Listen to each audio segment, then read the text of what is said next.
Salam la famille, salam la famille, la famille. Je fais cette vidéo aujourd'hui pour apporter de la précision sur une analyse précédente dans une vidéo que j'ai faite sur la confrontation Guinée-Congo.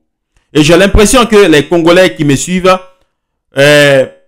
pensent que je suis en train de sous-estimer la force de frappe de l'équipe congolaise. Non, loin de là. Loin de là. Toute personne, tout connaisseur de football ne peut pas s'hasarder de sous-estimer cette année la force de frappe de cette équipe congolaise. Franchement, ils sont en train de réaliser une performance incroyable. Une performance incroyable parce que, imaginez la famille. 4 matchs, 4 victoires, 12 points, 0 but encaissé. 4 matchs, 4 victoires, 12 points, 0 but encaissé.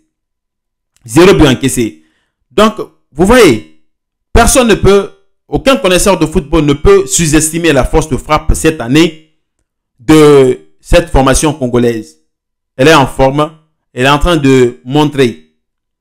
Mais le fait que j'ai dit que ce match n'aura pas beaucoup d'engouement pour les Congolais, donc c'est là où ils ont pensé que je suis en train de sous-estimer l'équipe congolaise. Mais la famille, parlant réalité du football, un entraîneur expérimenté qui a déjà ses 12 points joue avec beaucoup plus de méfiance dans le reste du match. Parce que l'objectif visé est déjà acquis. L'objectif visé est déjà acquis. L'objectif, c'est la qualification. La qualification est déjà là. Mais le coach peut jouer parfois pour orgueil. Pour garder toujours son invincibilité. Oui. Un coach qui joue pour garder toujours son invincibilité, ça peut marcher. Ça peut marcher. Ça peut marcher tout comme ça peut ne pas marcher. Et si ça ne marche pas, ça peut occasionner parfois des conséquences. Parce que, supposons que vous avez vos 12 points et puis vous forcez le reste du match pendant que vous êtes qualifié, qu'il y ait des blessures d'un de vos éléments clés dans ce match-là, ça pourrait avoir des répercussions sur la compétition, la grande compétition qui est à la CAN. Vous voyez? Donc, s'il y a des blessures, et là, je pense bien que tout coach bien expérimenté va essayer de faire l'économie d'énergie. Va essayer d'économiser les énergies. Il n'ira pas pour perdre, mais il ira avec beaucoup plus de méfiance. Parce qu'il ne veut pas perdre ses éléments clés. Et c'est ce que mes frères congolais qui me suivent, qui ont eu à faire des commentaires sur cette vidéo que j'ai, sur cette précédente analyse, n'ont pas compris. Je ne suis pas en train de dire que la Guinée est supérieure au Congo. Non.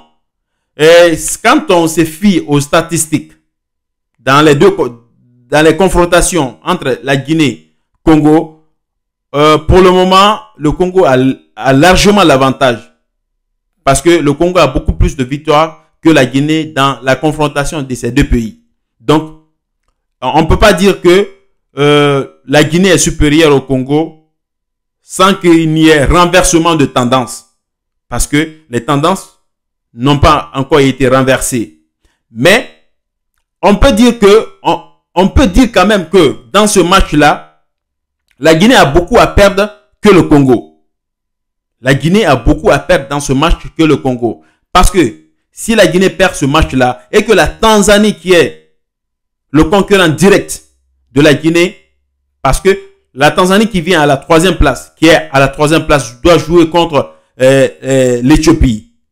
Donc, qui sait si la Tanzanie ne va pas gagner ce match-là. Et si la Tanzanie gagne ce match-là et que la Guinée perde face au Congo, en ce moment, c'est la Tanzanie qui va occuper automatiquement la 2e place avec 7 points.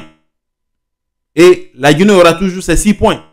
Donc, c'est le match Tanzanie-Guinée qui aura beaucoup plus d'engouement, qui sera serré.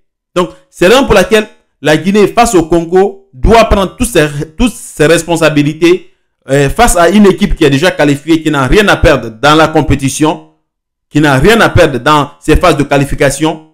Donc, je me suis dit que c'est la bonne opportunité à profiter Je ne dis pas que c'est facile, hein. Je ne dis pas que c'est facile parce que l'équipe congolaise n'ira pas dans l'optique de perdre. Non. Je ne dis pas que c'est facile, mais c'est une opportunité. Pourquoi opportunité? Parce que le Congo a déjà son ticket de qualification. Le Congo peut essayer de jouer à l'économie d'énergie.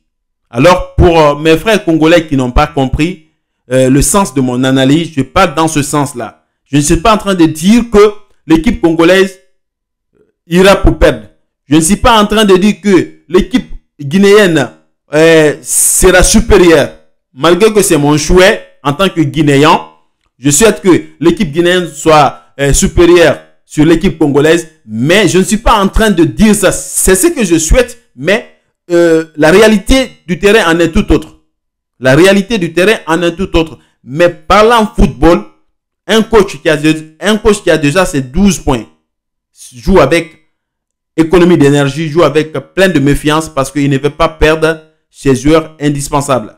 Alors c'est dans ce sens que je parlais, mes frères congolais. Je pense bien que vous comprendrez. Et le match, c'est le 16 novembre. Le 16 novembre, moi je souhaite quand même bonne chance à mon équipe et puis on va vous battre. Inch'Allah. On se reprend le 16.